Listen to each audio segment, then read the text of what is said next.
Pontiac Excitement 200 is brought to you by True Value. For quality, selection, and personal attention, make True Value Hardware your store of first choice. And by Goodyear Eagle Radials, the best-selling performance radials in the world. And by Race Time, the racing fans' complete TV listing guide. And by Nissan, building cars for people who want more than just a means of getting from here to there. Nissan, built for the human race.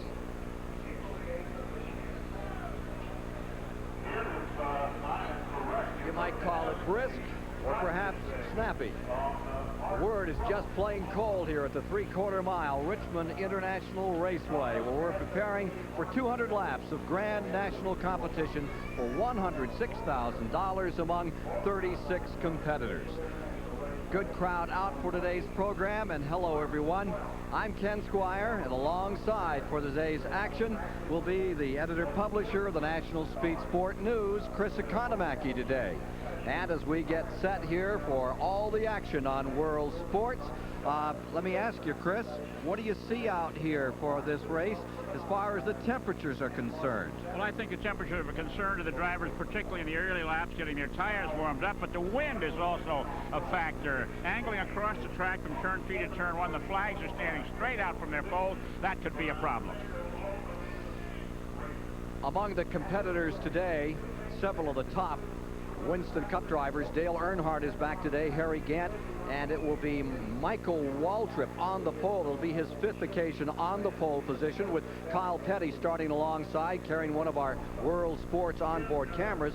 And one of the top drivers, you talk about pole and front row, is going to be joining us here in the announce booth this afternoon.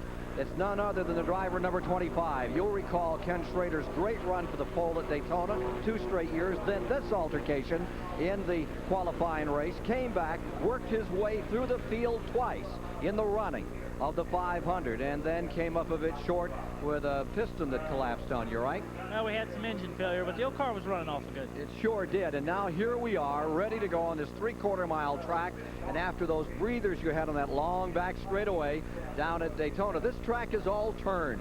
Oh, it's very demanding. It's about 23 seconds to get around here. Got about a 4-second back straightaway, so it's one continuous turn. We had a lot of rain last night. It's cool. The car should be running extremely fast. The surface is good and clean. It ought to be a heck of a show. So it ought to be a lot of action before this one's over. Stay with us for all that, and let's right now join a man who can tell us a bit more about it. Down in the World Sports Pit Communications Center today is Dave Despain.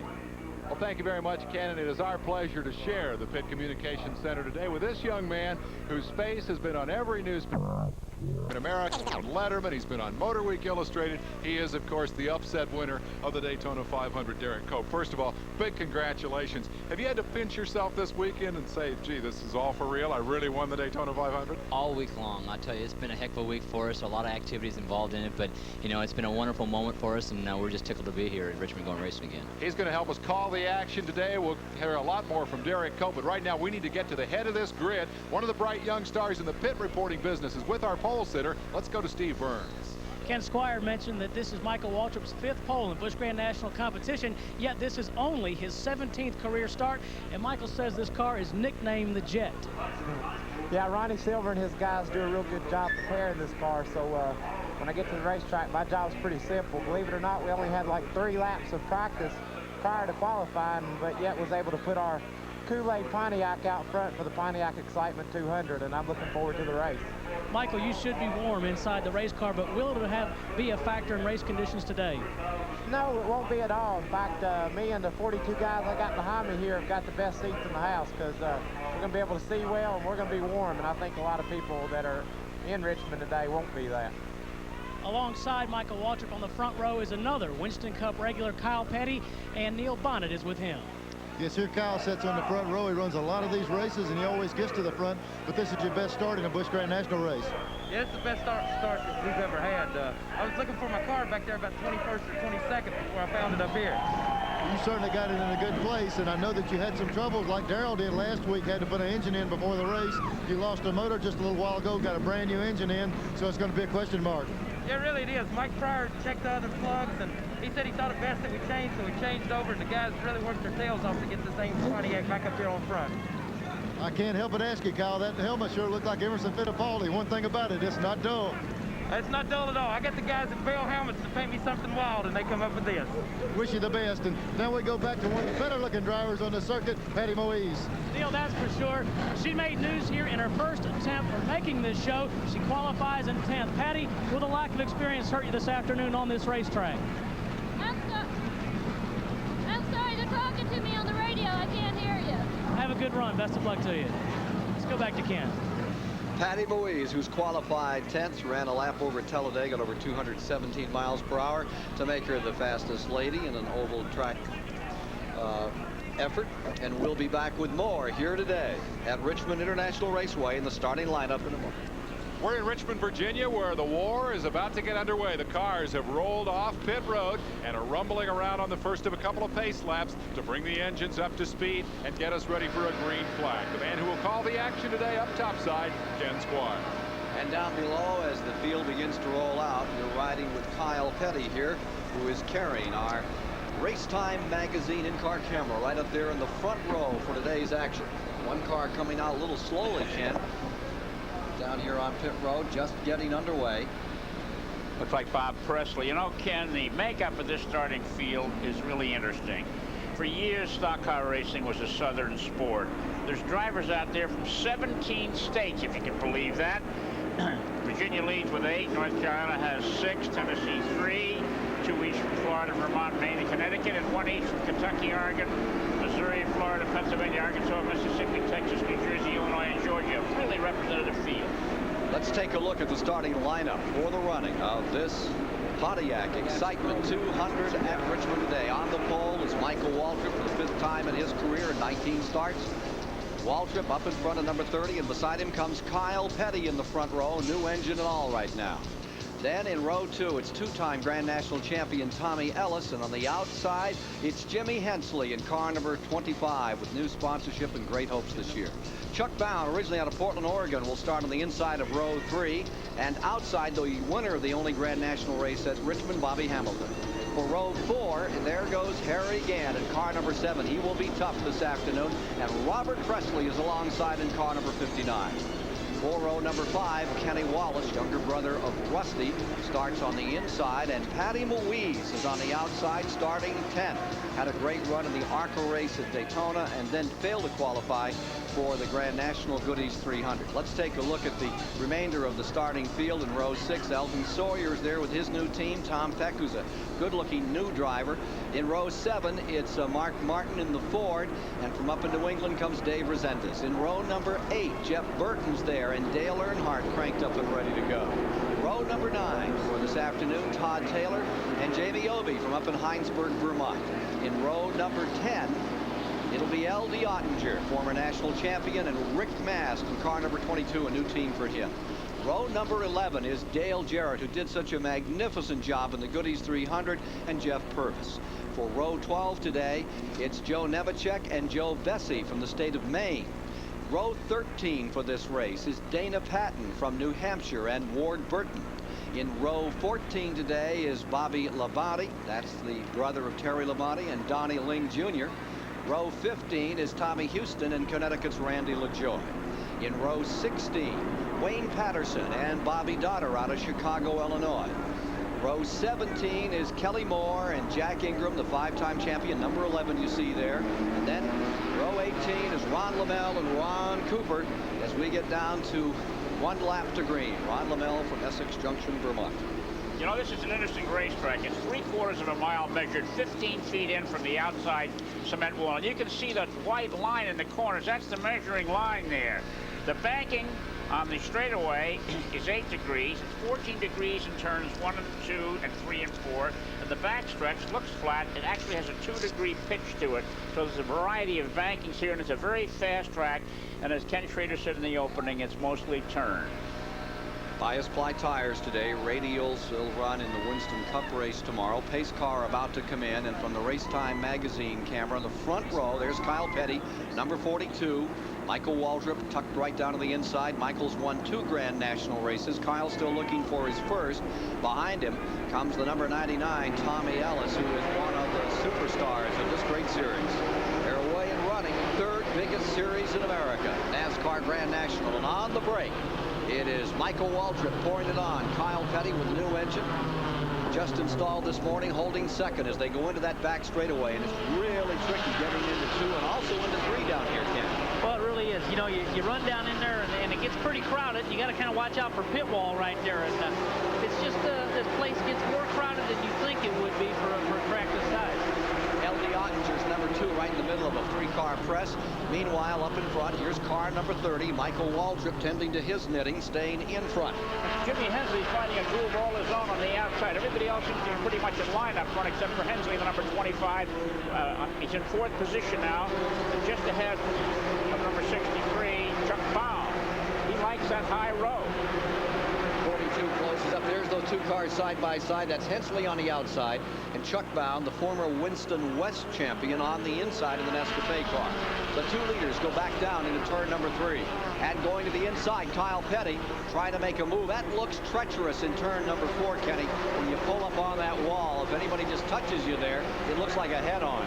Well, we've got Arnold's barrels down there in practicing the other day. I noticed that there were some black marks on the side of them. So guys have been actually rubbing their left front tire against those extra barrels right there to protect us against pit wall. Battle for the lead, and here you see Kyle Petty going out in front.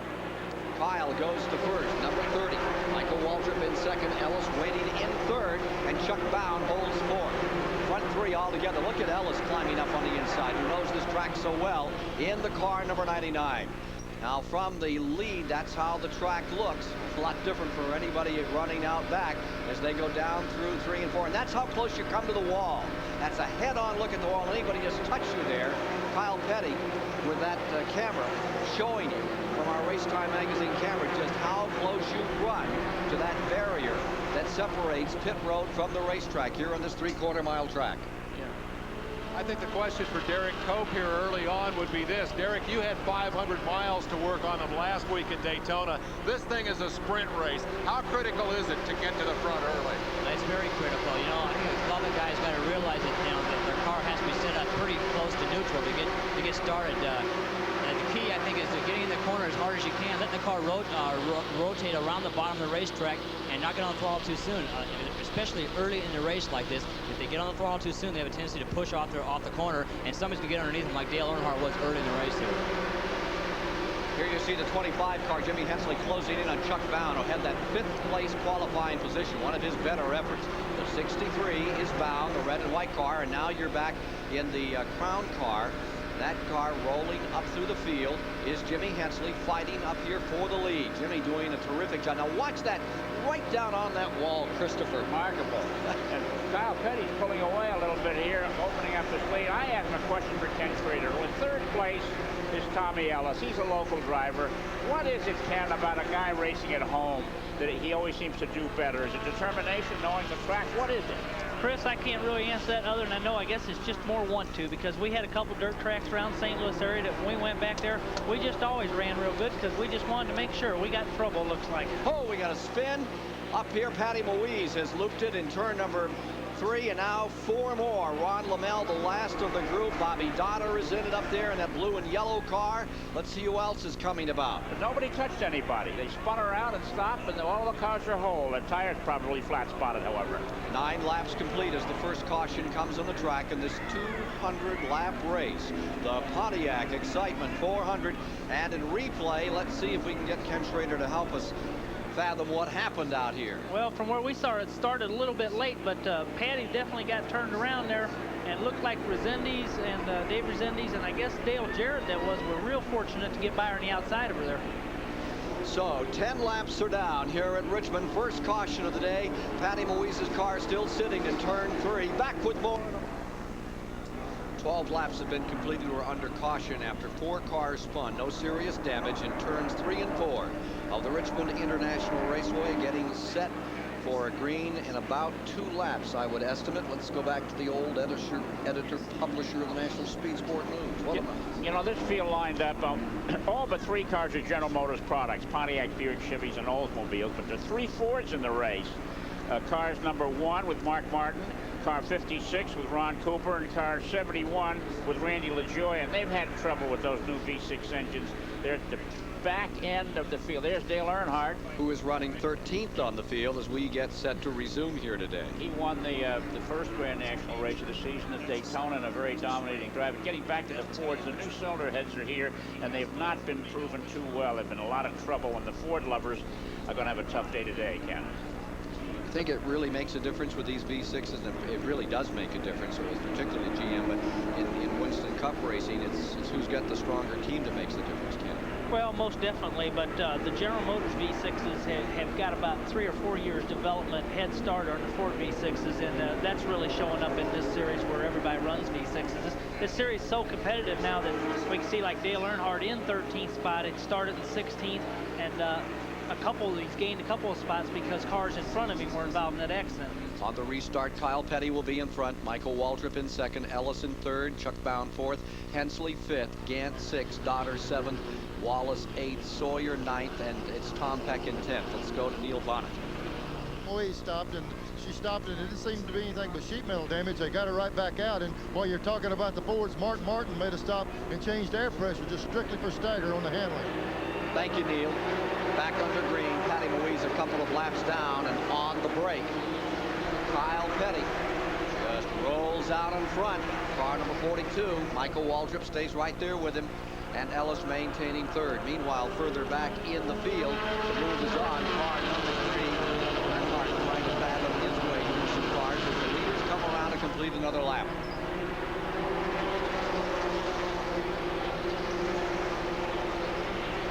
How does running the Grand National Series help you in Winston Cup competition?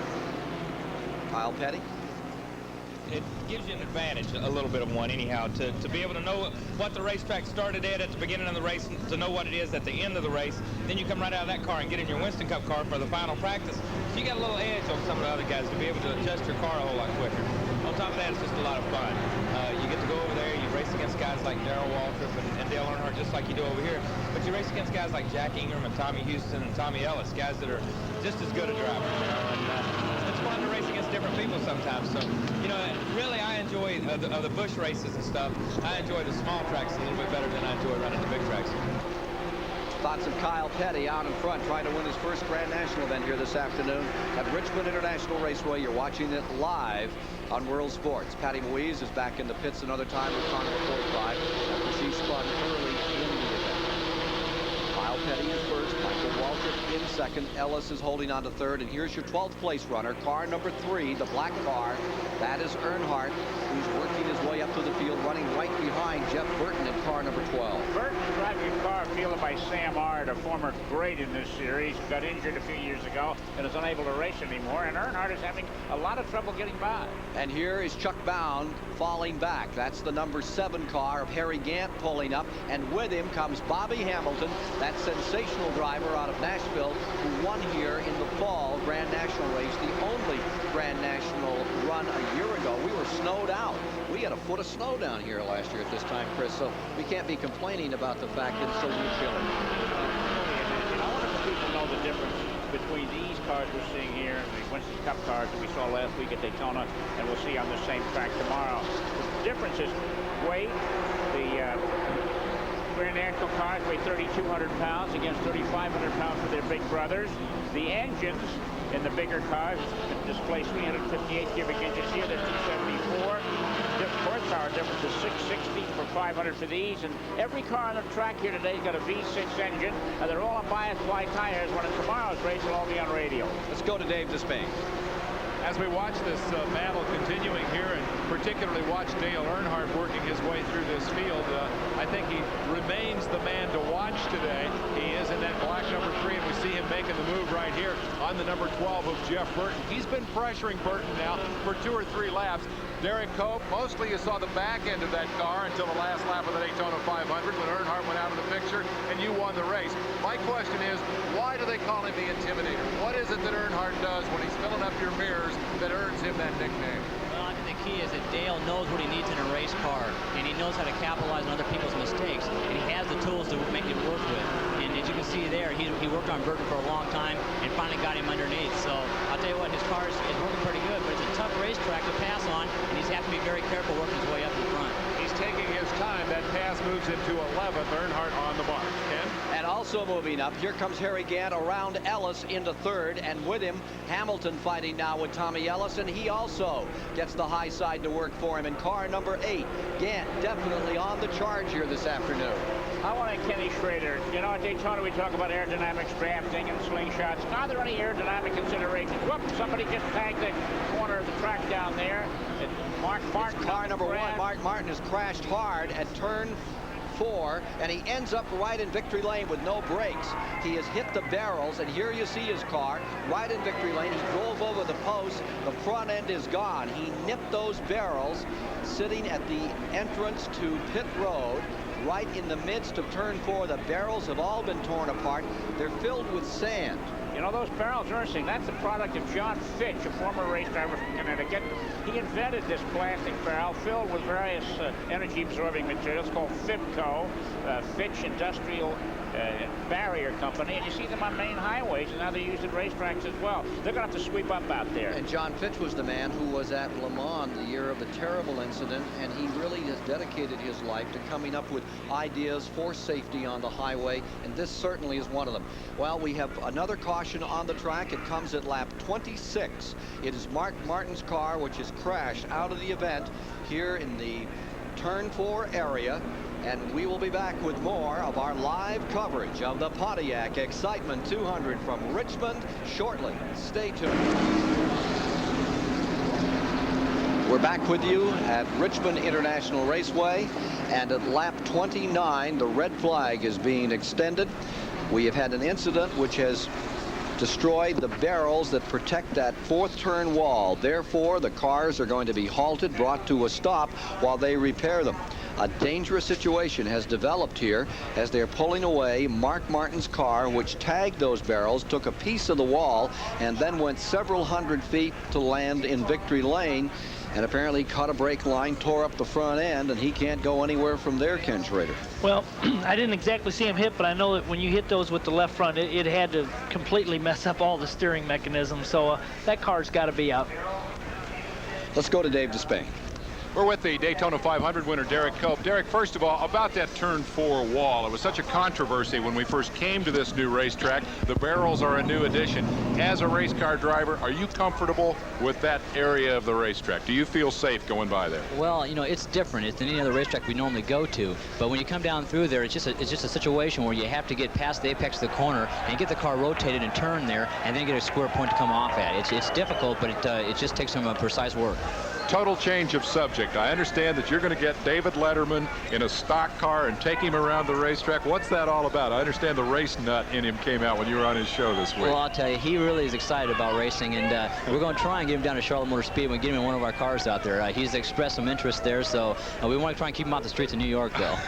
Do you think he'd ever make a race driver? I don't know. He's got some great facial expressions for the interviews, though. Has a bit of a reputation as a maniac behind the wheel. And this guy, of course, is the Daytona 500 winner. We're going to hear a lot more from Derek Cope. Right now, let's get an update from pit road. Neil Bonnet has that.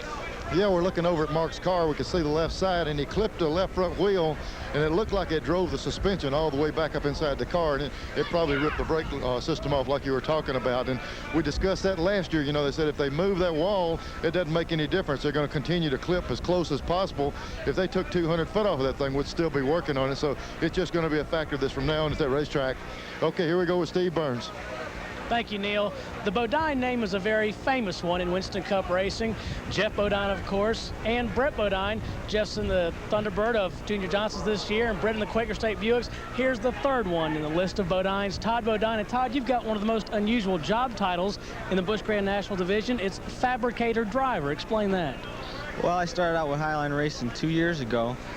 Jerry Cannon, myself, and John Monson, and I was just a fabricator. We built the cars and maintained them for Bobby Hillen. And this year, Ames Department Stores has come along as a sponsor, and they wanted to do a deal with Kyle driving most of the speedway races and myself driving most of the short track races.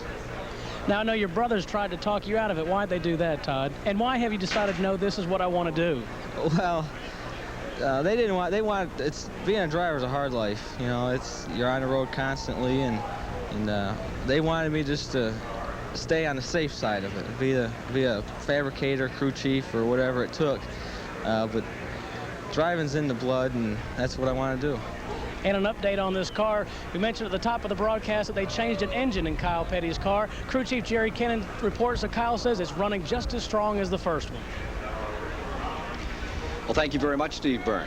Here you see the #1 car, the Ford of Mark Martin, being pulled away after it had an altercation with a wall up here on the inside of turn 4. It's the wall that separates the track from pit road.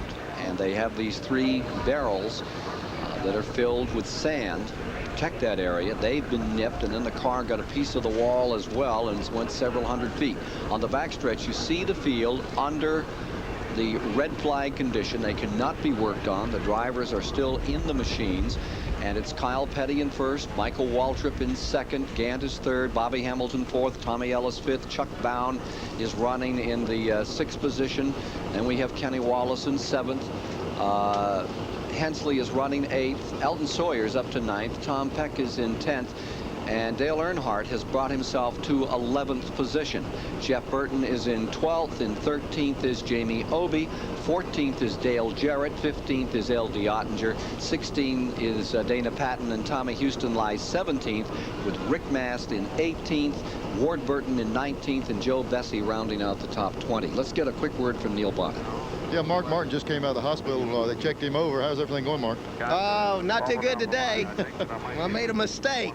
Well, that mistake kind of sticking out there in everybody's way, and it's kind of something to dodge every lap. It's kind of tough, isn't it? Well, the car's so tight, was so tight for me, we pitted early so that we would, you know, be able to maybe loosen it up some, and we helped it a good bit, but I was running low catching that left front down there on the bottom. You know how you do. We'd also like to remind Neil, you that I had my eye on the car in front of me, and I cut it too close, ran into the barrel. That's all there is to it. Very carefully. All right, I tell you what, the difference in cutting it too close and cutting it just right is the difference running faster on this racetrack, and you bet Mark was trying to get around here the fast way. Thanks, Neil. Also, you know, we were talking earlier about the engine on Darrell's car. Last week, Darrell changed engines before the race, and he went to the rear. It seemed like Kyle changed engine, and that's just the way racing goes. He put a different one in. He's leading the race, so there's not much difference in front or rear. It's just a little bit on those motors. Thank you very much, Neil. Kenny Schrader, you just heard Mark Martin talk about his car being tight, and we hear about cars being loose. For the man at home sitting in the sofa, they don't know what tight and loose is. From a race driver's perspective, what is loose and what is tight, and what does it mean on the track? Well, basically, you know, tight is just when you drive down in a turn and the car doesn't want to turn, it wants to keep going straight. And you have to wait and wait and wait before you can get back on the throttle to accelerate out of the turn. That's understeer or pushing? Well, that's pushing. Yeah, okay. And, you know, just a little bit, a fine amount of push is supposed to be the accepted way to go fast. That way the car's stable all day. It's underneath you. You've got good control. But usually a little loose, where the back end of the car wants to slide around just a little bit, like on wet pavement or snow or something like that, is a little faster. I usually make a mistake of worrying about going faster and getting the car a little loose, and then as we go on in the race, your tires wear down and the track becomes slicker. I get too loose, and once you're too loose, then you're holding on, and then you're trying to get back to where you're a little bit tight all day. So it's a fine line, a fine adjustment to make there, but you know, Mark was too tight, and that's just as bad as being too loose. And that sounds like a dirt tracker talking about being a little loose getting into those corners. Let's go down to Dave Despain. I think the scariest place to have a loose race car has got to be Daytona. This guy drove a loose race car 500 miles last Sunday. Now, one way you can fix that is knock that rear spoiler up in the air so it catches more wind and tightens up the car. So he came in for a late pit stop. Loose race car, and what did Buddy Parrott, your crew chief, do? He knocked the spoiler down, which made it looser. So, like I say, you have to drive a race car fairly loose, but you can't be turning the right going in the corner. And it looks like sometimes that's what happens here at Richmond. When you're going loose in the corners, you're turning to the right, and the car has the tendency to push at that point, and maybe, you know, not really be pushing at all. But like I say, it looked like he was pushing at that point and had a problem. Well, Parrott found another couple of miles. He went on and won the race. We'll have more from Derek Cope and the resumption of action here at Richmond right after this. Back at the Pontiac Excitement 200 here at Richmond, Virginia. With 30 laps complete, the field is once again rolling after the event has been red flagged for the past several minutes as they replace the safety barrels protecting the end in turn 4. As they organize for a start, Here you are riding with the race time camera. Kyle Petty leading the event. Michael Waltrip in second. Harry Gant third. Bobby Hamilton fourth. Kenny Schrader, what about that interruption that the driver's rhythm? Here's Kyle Petty and Michael Waltrip really had things well in hand. Now they had to sit there for a while, stay in their cars. Is this going to affect their performance at all now that it's restarting? Well, most of the time I don't really believe it will, Chris. The more experienced drivers can stop, take a break like there, and go right back to running laps just like they were. Some of the younger drivers with less experience, it gives them a little time to think. They go out there, they might be a little erratic or something like that. But, you know, being that nobody can work on the cars, everybody should be just about like they were. Well, that's good. There should be the green flag in a lap or two now. Everybody lined up on the racetrack. The track has been cleaned up.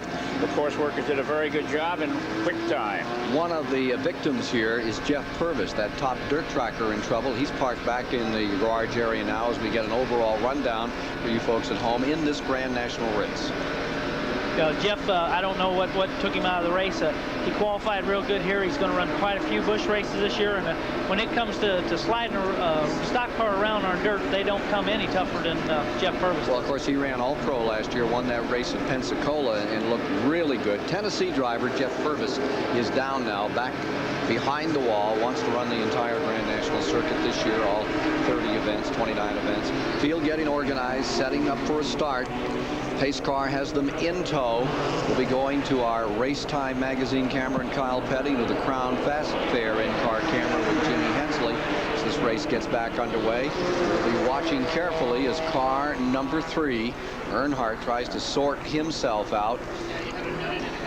Pace car is coming in, and as we show 33 complete coming to the line, we will have car number 42 going for it. Coming down, taking green, underway. Going into the first turn. Now remember, they've cooled off for a while. Those tires will be a little edgy out there right now. Well, it could be. You know, the first couple laps, you'll really want to feel it out. That first turn especially, you'll kind of make sure everything's back like it was. Heading for turn 3. Down to the inside, Bobby Hillin slaps his car underneath a lapped automobile. Lap car's pulling up on the outside. Like Dale found himself a hole there and picked up another spot real quick. That's right. He threads the needle out there. Here's Jimmy Hensley's 25 up on the high side with Earnhardt in the number 3. Dale Earnhardt pressing up through traffic. Now being shown in the 11th position. At car number 4, Elton Sawyer's automobile. It goes down one to him. Earnhardt's beginning to really collect a few. He hadn't won a race in this series for 1988 until he rolled into Daytona. He's had it tough in this series. Darrell Waltrip apparently took a pass on today's race after having had a good hard wrap in the Daytona Busch Grand National race. Yeah, we got Dale up to 8th now, looking at 7th. And, this is a brand new car, brand new short track car he had built because he's going to run like 15 races this year, and he wanted a car built just like he wanted it. So this is its first time on the racetrack. 10th place car, Hensley, giving us these great pictures from the Crown automobile going down into turn number 1 with Jimmy Hensley. And Earnhardt continues to work his way up through. He's got Defender in there. The rest of it's going to fit when he gets down to 1, I'm telling you. I'd say he's up against a toughie there, and Tommy Ellis. And you can see him from the in-car camera slipping up underneath Tommy Ellis. There's a couple of guys that can really mix it up. Tommy Ellis in the red number 99 and the black number 3, Earnhardt. And Earnhardt has picked up 7th positions, closing on Kenny Wallace at this point. That number 4 car is Elton Sawyer, the new Dillard ride for this year for him. Tommy Ellis has had more fights than Buster Douglas in his racing career. And he usually comes out a winner. Now there's the 36. That's Kenny Wallace. He is running in 6th position. Had a really great run down at Daytona for a while. Then he was in that 23 car melee, and they worked on the machine, got him back out on the track. I think he finished 25th, and he really picked up some points. But let's watch this one. Here's Kenny Wallace in the 36, and Earnhardt beginning to square off. Fight is for 6th position. There are 39 laps complete, Chris. Main straightaway. Earnhardt. Live coverage from Richmond, Virginia, this Grand National race. Earnhardt closes up on Kenny Wallace. Looks to the inside. If he gets a fender on you, he's always gone. Is that the story, unless his name is Stringer or Wallace? Well, let's just say when you know Dale's got a fender up in there, you think about it a little extra before you just dive right back down to the bottom. Now look at this battle for second place. Car number 7 down to the bottom of the racetrack. That is Harry Gant going for second place. On the outside, it's Michael Waltrip. Wheel to wheel out of turn number 2. Green and white car, bottom of the racetrack. That is Handsome Harry. The Bandit goes for it. Waltrip sticks right with him on the outside. Good battle for second place, and give it to Gant. Harry Gant up into second. Hamilton now lies fourth, right behind the number 30. Remember, Hamilton won here a year ago on a stunning rookie performance. Kyle Petty stays out in front. Gant is now second. Michael Waltrip third. Bobby Hamilton in fourth. Chuck Bound stays a steady fifth. Rusty Wallace in sixth. And right there with him comes car number 3. And now swap that around as Earnhardt at the back straightaway slides around the outside. Kenny Wallace goes down 1. Earnhardt picks up 1. That's Earnhardt, now 6 on the field. Kenny Wallace relegated to 7th, and Earnhardt closes in on Chuck Bound. Patty Moise, third time in the pits for an unscheduled stop. Here's the black number 3. Earnhardt leading currently in the Grand National points. That car 66 directly in front of Earnhardt is a lap down. That's Donnie Ling. We'll see if he gets out of his way and lets him by.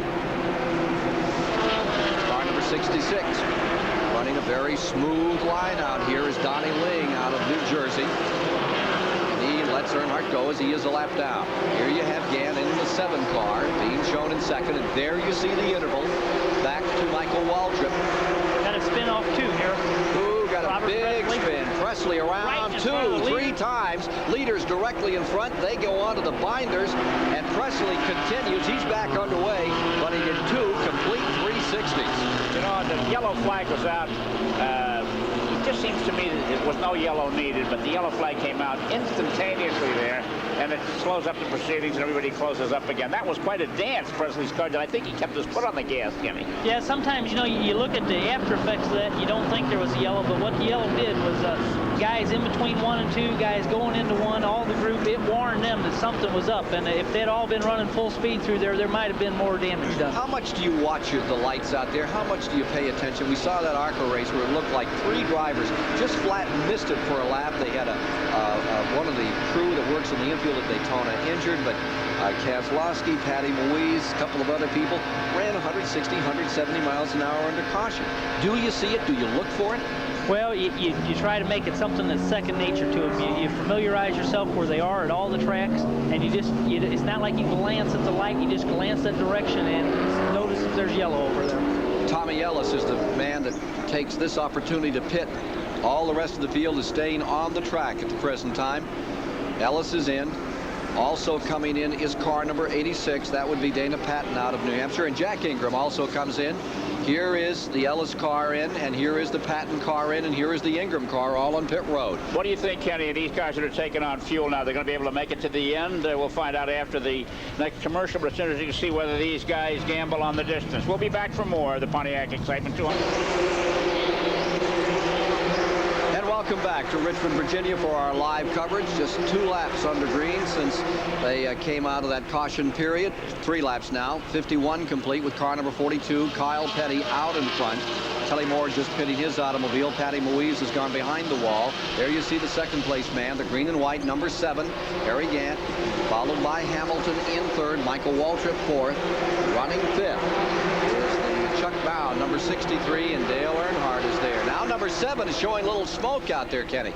He is. Looks like he's smoking a little bit up off turn. You know, it could be maybe just a fender or something, but it's something that NASCAR will keep a close eye on. It looks like it's something coming out from underneath. It's not a tire smoke. Now on the restarts in Grand National on this racetrack, you can pass anywhere as opposed to Winston Cup. When the green flag comes out in Busch Grand National, you can pass on left, right. You can pass before the start-finish line, any place you want to. Let's go to Neil Bonnet. Yeah, I'm down here in Earnhardt's pit. I was talking to his crew, see how he was doing. He says he hadn't got any motor. He's having to do it all in the corners. And it's kind of like Kenny said, you don't have to have a lot of motor. The guy on the inside has definitely got the right of way. They just put the black flag out on the 7 car also. If he's got no no motor. He's sure pedaling fast. Now Gant in number 7. I think they had the flag out on him, and he's pulling on pit road as he was showing some smoke and maybe some oil up on the windshield of the third-place man, Bobby Hamilton. Hamilton appropriating second position as Harry Gant in number 7 pulls on to pit road. You know, at the Daytona 500 last week, Dale Earnhardt had more engine than he's ever had at one of the super speedways. And, you know, he's always right there when he was down a little bit on power. When the Childers crew gave him real good power, you saw what he did. Well, I think a guy named Kenny Schrader had some engine there for a while in the 500, believe me. Well, we pulled up behind Dale, and we had signaled each other. We were just going to try to run by ourselves and have some fun, but it didn't work out. 56 loops it out there, Ronald Cooper. So Fords have had more trouble today. Ronald Cooper back underway, no caution out. 56 laps complete as you watch the Cooper car down to the bottom of the racetrack being overhauled by a lot of people. Here's Cooper trying to get back up to speed. Meanwhile, up in front, Kyle Petty continues to build the lead, and car number 29 is saying good night. Here is Todd Taylor's car showing a lot of smoke. Todd Taylor's car number 29 out of Richmond, Virginia, Pontiac, goes up in smoke. What's that do to the track surface, Kenny? Well, it depends where the smoke was coming from. A lot of times it's oil that comes on the exhaust and stuff, and it really doesn't get to the track. Hometown boy going number 29, heading into the pits, and Dale Earnhardt is starting to close up on the man in front of him. He's got Chuck Mound. He has Mound handled of an outside pass, and look at this developing up in front. Here's Gant back on the track, trying to get right back, storming up into things. Meanwhile, car number 3, Earnhardt, works his way up on Michael Waltrip. Remember that 7 car pitted. It's a lap down, that's right. So we have car number 42 leading. Here's Gant trying to get back up, make that lap up, working the bottom of the racetrack. Whatever they did to the car, it seems to be running better than it did before it went in the pit. Number 30, Michael Waltrip, is your third-place car. The number 8, Bobby Hamilton. Still a lot of smoke out of number 7, Ken. Yeah, it's still smoking. You know, when Harry and Mike were side by side, you could see Dale just trying to make up his mind which direction he wanted to go. Now look at Earnhardt. Try that outside line again. He just sticks it out there. And it's tough on the outside of Richmond. Well, it really is. You know, the inside groove is the faster groove, but what you got to remember is you can't pass anybody following them. If somebody's running on the inside, you got to go someplace else. Now watch Gant trying to take a lap back from Hamilton as they go into turn number 3, and watch Earnhardt closing up. The cars on the outside, 8, 7, and the yellow number 30 are all in the lead lap. 7 is a lap down. It looks like he may be in some more trouble. Neil Bonnet. Yeah, we're here with Patty Moise. Patty, it seems like when a day starts wrong, it's hard to get it turned around. And it certainly didn't start out like you wanted to. No, that's true. We got passing the car on the outside going into 3, and the car behind me hit me and spun me around, didn't do any real damage to the car. They're trying to get Patty to start the motor. We're going to have to get out of the way, but she'll have it going here in a minute. Look at Earnhardt close on Bobby Hamilton, last year's winner here at Richmond. Hamilton, the Nashville youngster, down on the inside. Gant's car, number 7, back on pit road another time. Trouble there, and look at Earnhardt just rim riding his way through. High side, makes that move, and Earnhardt is now in second place, and he's looking for Kyle Petty, the leader. Right, Earnhardt's got $34,700 alongside of his name in this year's statistics, winning the first race of the year. Could be $50,000 or close to it before this day is over if he keeps running like this. As we watch Earnhardt now working the top of the racetrack, it's a total change in the strategy that we saw him running earlier on. Darren Cope, you were commenting on what his car was doing well earlier, and that was getting to the bottom. What's going on here? Well, it looks like they say what Dale was complaining a little bit earlier of not having enough power. Well, he's getting the car dialed in to the point where he made an adjustment or whatever. We can get the corner a lot harder. You notice he's getting in very, very hard, giving the car its head, and he's backing the gas, utilizing, not spinning the tire, getting off the corner. So I think that's what he's utilizing right now, is getting as hard as he can alongside somebody, and he's backing the gas. Do you think he'll stay up high like that, or would he still prefer to run low? Well, it looks like right now, even by himself, he's still trying to run high, you know, unlike Kyle Petty, who's running the bottom of the racetrack. The car will work up high and down low. Dale Earnhardt is the man to watch right now. He's pretty much the man to watch anywhere they run races these days. Earnhardt, he has his own style, and it's a toughie. Earnhardt 2.6 seconds behind Petty, but now Petty's heading into traffic, and that's going to be a problem for him. It'll give Earnhardt a chance to close up. There's your leader, Kyle Petty, in number 42. Remember, he won his first Winston Cup race here in that incredible finish several years ago.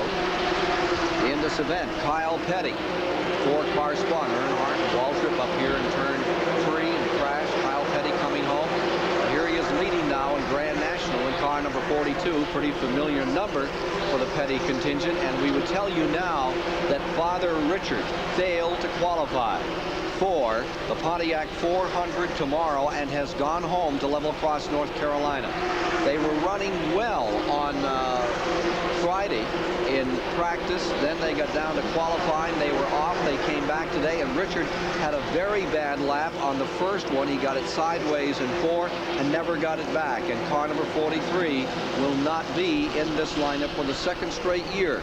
Last year at this track, when Kyle went down, it was the end of when Richard went down, it was the end of 513 straight starts.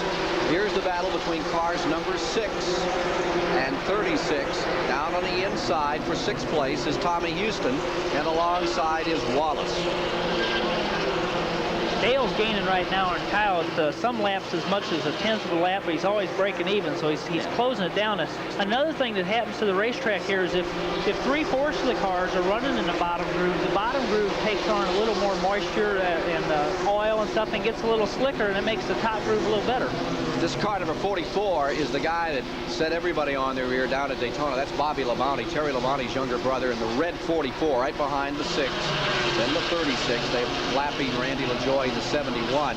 He is right up there. Bobby Labonte is running in 8th spot and closing in on Kenny Wallace. Good 3-car scramble. They're lapping Kelly Moore down there on the inside in the 47 car at turn 1. It's NASCAR Grand National, the 3rd richest series in America. Indy cars and Winston Cup cars and then Grand National. And what a race we have here today on a very cold day. We have completed 73 of the 200 laps. As Kyle Petty continues to lead, Earnhardt is trimming away that lead. The story right now is this battle as car number 36. Wallace tries to catch up with Tommy Houston and hold off Bobby Labonte. Elton Sawyer's back in 9th, and Jarrett in the number 32 car is running in 10th. There's the 44 car closing in, trying the outside now is Labonte. Looks for the inside coming down the main straightaway. Steve Burns is standing by with a driver who really wanted to win this race. And Harry Gant has had his troubles, and he's now parking the car. Harry, what was wrong? We saw a lot of smoke out of the rear end. We got a rear seal out of the transmission. It's happened about 4 or 5 times. It's cost us a lot of races. The car was running super today with the Ruggles V6. I think it's a clash of field. I just kind of taking it easy. Car was working perfect, and got to thank our sponsor, Detroit Gaskin, Skov, Starvin Marvin. You know, we had a good run going. Okay, thank you, Harry. Good luck. Well, look at Labonte in the 44, just gaining ground out here now, and that red number 44 pulling away from Kenny Wallace. You know, we've seen a lot of cars blowing smoke. Rick Mast just went into the pits at number 22.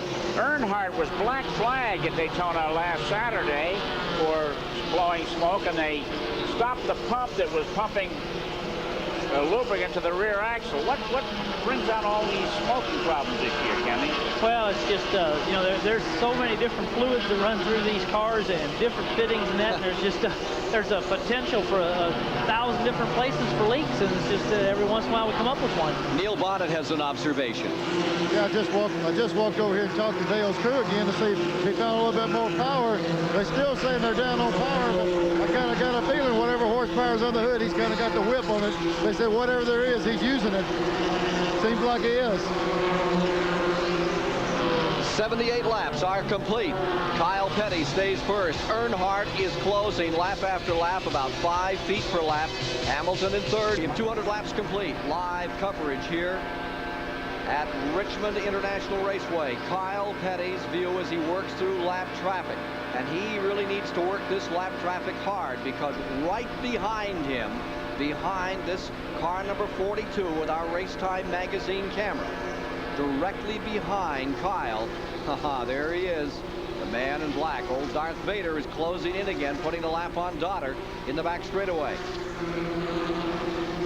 Yes, we're down here, and Earnhardt's crew just called him. It's starting to sprinkle rain down here, and they're looking up, and there's less than 20 laps to go. He's really going to make a move on him here and see if he can get the lead before the halfway point. It's just a very small amount of rain, but it doesn't take much to stop these things. Halfway would be the distance. If we get rain, you call it at that point. They're putting a lap on L.D. Ottinger in car number 2 now, and they're the 2 leaders. And I'm sure the word is out from the Ted Condor team to Kyle Petty to stand on it. Stay with it here. Hold that lead. Hold off Earnhardt. Bobby Hamilton lies 3rd. Michael Waltrip is 4th. Chuck Bound is in 5th. Bobby Labonte is in 6th. Tommy Houston 7th. And it's Kenny Wallace line 8th. Here's the story for the moment. Earnhardt grinding away on that lead of Kyle Petty. And from the Race Time magazine camera, there's the view down the main straightaway that Ken Schrader so beautifully described for you at the start. It's all turn here. You just never get out of moving that steering wheel at this racetrack. You wonder if they're running down low, if you lift earlier than you have to when you're running up high. Well, you lift a little bit earlier running down low. You can drive in a little harder running up high, but you're actually running a longer racetrack. You're running a bigger racetrack up high, so you have to run faster because you're going longer to make the same speed. What's that alongside his foot there? Is that his hat? Is that his cap just when he gets done so he can climb out in victory lane? It looks like he's got a couple hats there just in case they get to go to victory lane. He's ready. That's a hat wagon. And the hot wagon's right behind him. Number 3, Earnhardt, continuing to nip away here at Kyle Petty as they go down into turn number 1. And remember, he has made some ground. Car number 3. Earnhardt starting 16th. Here we go. Here we go. Oh, in trouble with the 86 car. Dana Patton just in front, and Kyle put the buffer on him, moved him around, but it is Earnhardt going out in front. Lap car getting in the way. A lap car getting in front of Kyle Petty has cost him 1st place, and Earnhardt goes into the lead. Kyle drops to 2nd, Hamilton in 3rd. We got trouble. We had almost the same problem there with the lap car. He must have a tire going down or something, getting a little loose. Bobby Hamilton stays 3rd. Michael Waltrip is in 4th. The other guy that is really on the charge out here, Bobby Labonte, started in the 27th position in number 44, and he's worked his way up to 6th spot. Take a look on replay at what happened here, Kenny. Well, Kyle came up on the lap car, and he was pretty determined to go underneath him. And when the lap car stayed down a little bit, Kyle had to slow up and got into him a little bit, just left the whole top side open for Dale there. Dana Patton was really where he belonged, wasn't he? He was down there. Yeah, Dana was doing what he was supposed to. He was, towards the bottom of the racetrack. Kyle just wanted to go underneath him anyway. Here's car number 3, Earnhardt, the new leader. 2 lead changes among 3 drivers since the outset of the Pontiac Excitement 200, coming to you live from World Sports. And it is Dale Earnhardt in number 3 seeking his 2nd Grand National victory of the season. Victorious in the Goodies 300 at the Daytona International Speedway a week ago. Comes here to Richmond and is just as formidable as he was a previous Saturday back. Car number 3. Edges out in front and drives away 7 laps to halfway. Here's the battle that's going on further back. Here you see number 30, Michael Waltrip. He's moved around Kenny Hamilton to take 3rd, and also getting back into it comes car number 63. That's Chuck Bound. Bound has a lot of hopes for this team this year, and he qualified well. He qualified 5th today. Went up and raced up in New England, came out of Portland, Oregon, won the Winston West champion, was a strong contender in the days of Riverside, and here's Bound down to the inside on Hamilton. Chuck Bound makes his move in car number 63. Good racing here today. Excellent racing. And look at Hamilton come right back. I like this Hamilton. He gave us such a great race here a year ago, Ken. He won this race as a rookie in Grand National. And Bound comes back on the inside, gets a little loose, collects it down the back straightaway. Chuck Bound, number 63. Bobby Hamilton, number 8. Wheel to wheel in turns 3 and 4. Something else that Bobby Hamilton did in that race last year, you notice in Kyle Petty's car how now we have the big long wide mirrors, which gives us a real good view from the back. He won that race with the mirror broke off last year, and it's pretty hard to run one of these things and play traffic and everything, know where everybody is around you without having the benefit of that rearview mirror. Lapping Robert Presley there. And notice the blue and white car? Well, pay careful attention, because that's Tommy Houston. And I think that when you get to short track racers, Hamilton's good. Chuck Bowen is fine, but this guy Houston's amazing. Here's Tommy Houston back there in car number 6, and you're going to hear some more from him in the season. And also, Bobby Labonte is in 7th spot in your picture. There's all 4 of them. As you check them off, it is Hamilton maintaining 4th, followed by Bowen in 5th, Tommy Houston next, and then out back in 8th, number 44. And if you're wondering about the weather today, it sure doesn't look any too pleasant. It's chilly and cold, and it looks like might be some snow up in those clouds, Christopher. Well, the snow's further north, I think, Ken, but we're coming up next time around. It'll be halfway. Dale Earnhardt, but Kyle Petty is holding Earnhardt on the clock. It's about 1.3 seconds behind, so Dale is not pulling away now that he's out front. And, of course, it's going to have to be another pit stop before this race is over for fuel, and the pitmen may really win this or lose this for one of those drivers. There you see the statistic for halfway. But of course, if it's called just after halfway, you wonder how they can hang on to Dale Earnhardt. Now, here's the second place man, Kyle Petty, from the Race Time magazine in-car camera, working away, and he's got his hands more and more full with Michael Waltrip in number 30 trying to close some ground. There is some distance there. He's got some space to work with on the number 30 car, the Country Time car that is driven by Michael Waltrip. Let's go to Neil Bonnet for an overview. Yeah, we're down here in Dale's pits, and Richard Childers is here. He's an interesting instrument. He's built the engine in this car, and Dale called in early, said he needed a little bit more motor. Have you ever built you one? He had enough power? Well, not really, but he's probably down a little today because the Buicks are a little better. You know, we're going to get him some real good engines in the 6th storm before the year's over. I think this one's pretty good. If you ever get him any more than you had him at Daytona last week, I don't have to deal with him anymore. You have to deal with him sooner or later, however. Here he is around. He's put a lap on Joe Bessie in the 9, now Ingram in the 11. As Earnhardt, what was it Ray Melton used to say back in the old championship groove? Looks like we're getting a little rain now, just past halfway at 103 laps complete. Spotters say there is some rain coming down off the backstretch, and caution comes on. Caution comes on. Well, this is for sure typical NASCAR weather. They would not allow it to rain until it was halfway through. Even with the red flag, it wouldn't be allowed. Jimmy Hensley's Crown Fast Fair in-car camera trying to see if we could see any water on the windshield there. The spotters around the corners were saying they were picking up a little residue, as Earnhardt looks like he may be picking up a little extra cash out here today. Car number 3 in front, under caution, rain. World Sports would like to welcome to our program today the You Can Rent stores. They are the fastest growing rent-owned stores in America with 250 stores. We welcome them. Dale Earnhardt, live at Richmond, is singing in the rain. And all the rest of the field is looking for one of those You Can Rent stores that has some clear weather to honor us with, because it looks bad. Spotters are reporting a little snow. See, I told you so, Economac, mixed with that rain. I can tell those snow clouds. You're a Vermonter, but the question here now is the sports car people around the country going to say, see, they hang out the yellow flag, we race in the rain. Why can't they put windshield wipers on these cars and rain tires and race? And can he tell us why? Well, I hope nobody comes up with the thought of doing that for the Winston Cup Series.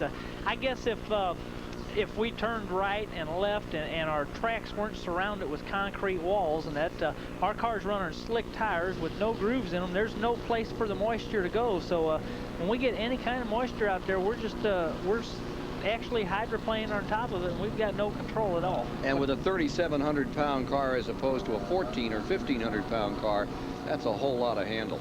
But they have deep pleated rain tires for the sports cars, but I guess the big difference is that what Ken said, you're turning in both directions, so all the thrust on the tires are not in the same direction constantly, because one side of the tire gets it and then the other. Let's go to Steve Burns. Jerry Kennan is Kyle Petty's crew chief, and Jerry, this weather not helping you guys. Well, you know, our Pontiac's running real good. I hate to see a lap car run Kyle up. you know, and Dale get the lead like that, everybody in the stands and everybody on television knows who's got the fastest car. I just hate to see this weather, but it always rains at Richmond, and we wasn't here when it counted. Okay, Jerry, thank you very much. Here in the World Sports Pit Communication Center, we have the privilege today of sharing the afternoon with Derek Cope, who, interestingly enough, has never driven a Grand National stock car. And that brings up the interesting question of how the young kid at home who wants to be a stock car driver, or maybe the young guy who has driven stock cars and wants to do what you did, go set the world at Daytona 500, what's the career path? What would your recommendation be? Well, I think you have to start out in whatever means the financial backing you can acquire to get started in. You have to start in a late model sport or a late model sportsman car or a sportsman division somewhere to gain some of the experience on seat time on the track.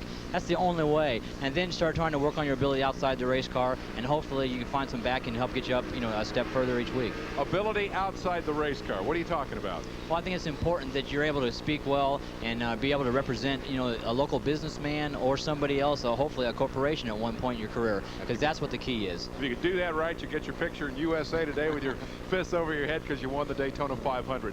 Your perception of this race today, it's gone a lot like you predicted it would early on. The strong guys were Gant, ultimately faded, but Earnhart's been tough, and you called that one from the start. Well, I did. You know, I felt like Dale, you know, he knows what he needs in a race car to run up front, and you know, he made some adjustments and got the car working well. It looks like he is underpowered. That's why he's getting in the corner so hard and the car is working for him. He's able to give the car its head, and he's backing the gas very early. But again, like I say, what the key was there was Dale Earnhardt. He is so experienced. He looks very far ahead, and you know, he's racing the corner ahead of you, and he made a move to the outside. He knew what he wanted to do, and he did it. Derek Cope, the Daytona 500 champion. He'll be in action here in Richmond tomorrow when the Winston Cup cars roll. Right now, the weather is the issue, and we are on hold as this field is being slowed out on the racetrack. 109 laps, and the red flag is out.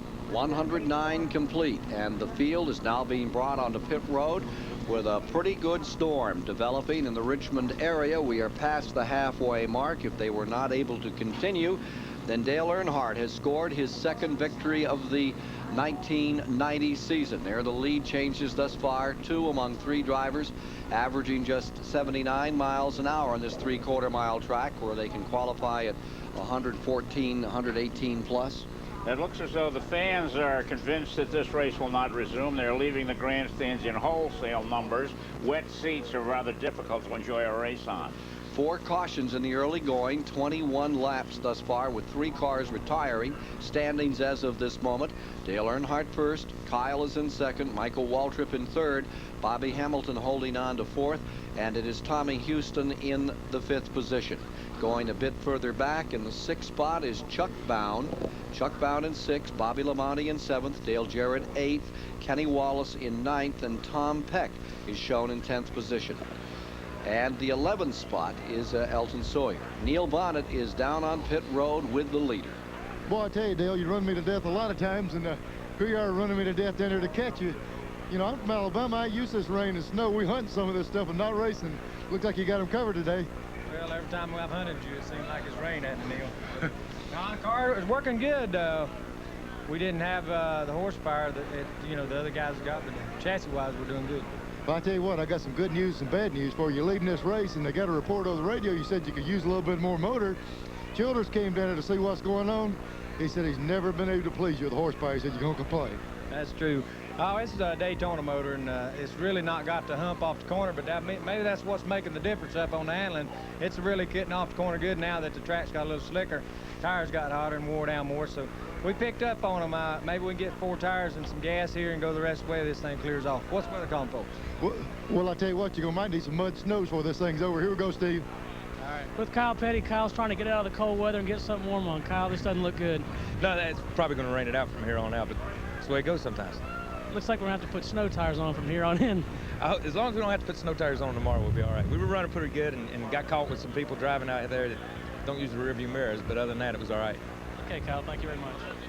Kyle Petty maintaining the 2nd position, Michael Waltrip in 3rd, and there you see the picture, the situation that has developed here at Richmond in our live coverage on World Sports. We had a rip snorter going, watching Earnhardt bust up through the field and watching that young Bobby Labonte. He's got a lot going for him, this Labonte kid, Ken Schrader. Oh, he's very much like his brother. You know, his brother's so smooth, and he always brings the car back in one piece. He just runs real good, and Bobby did a real good job at Daytona last week, and to be up where he is now after starting back there in 27th spot, him and Tommy Houston both came a long way through this deal today in a short time.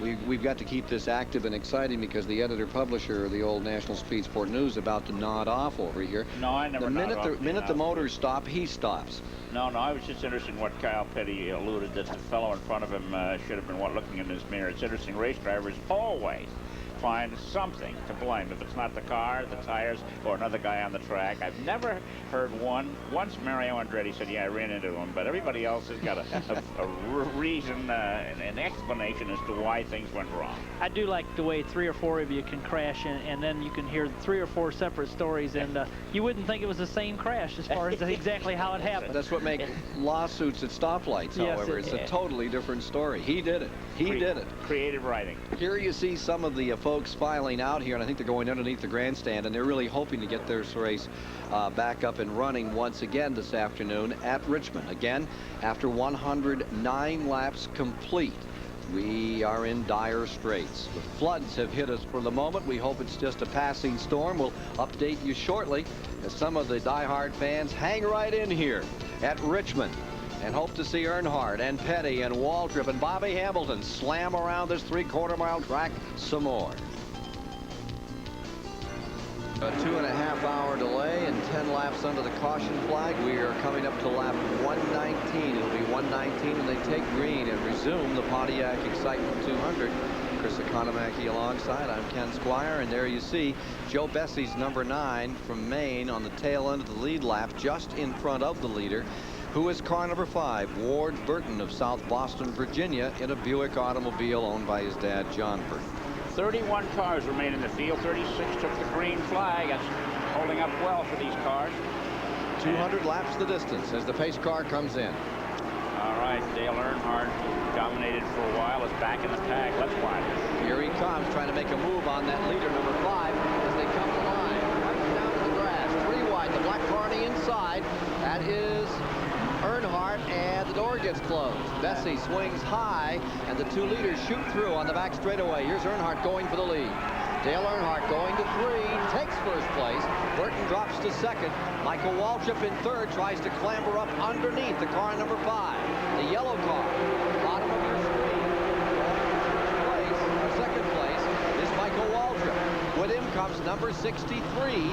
And that is Bound. Bound at number 63 shoots up through. Elton Sawyer, car 4, just got the black flag on that lap. For what reason, we don't know. But let's watch Michael Waltrip then. Here we have Bound. 63. Chuck Bound closing on Michael Waltrip.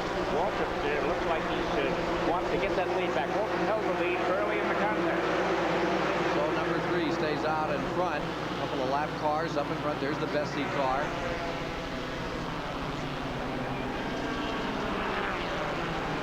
Now you're back with car number 30. This is Michael Waltrip getting himself sorted out and coming after Earnhardt as he shoots up through.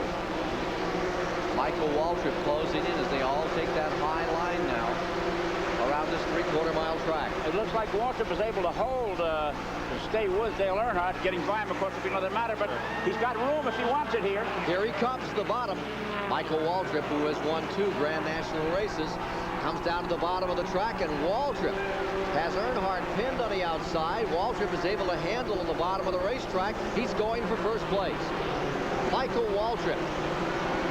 Chuck Ryder-owned car, number 30, Bahari Racing, goes out in front.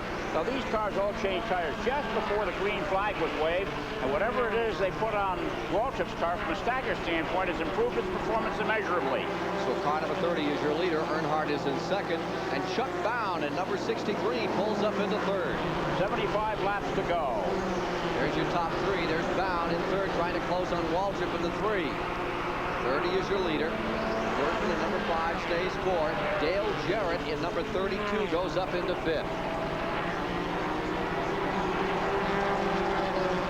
Interval is wide among the leaders, as wide as it's been all day long. I wonder what that 2.5-hour rest period the cars had did to their ability to stay with one another. Number 30 up in front. There's Earnhardt in that 2nd position, and Michael Waltrip looking for his 3rd Grand National win, walking away right now. There's the 44 of Labonte. He's running in 6th spot. Behind behind him, you see Dale Jarrett. And then Kenny Wallace, 5th, 6th, and 7th. There's Dale Jarrett, the blue and white number 32, and Wallace in the green, white, and gold colors immediately following him. Also getting in there, Patty Louise, several laps down in the car number 42. Kenny Wallace in car 36 in the middle of this group. 127 of 200 laps complete. Wallace working on Jarrett. 1 week ago, Dale Jarrett nearly tasted victory at Daytona. Came up scant on fuel.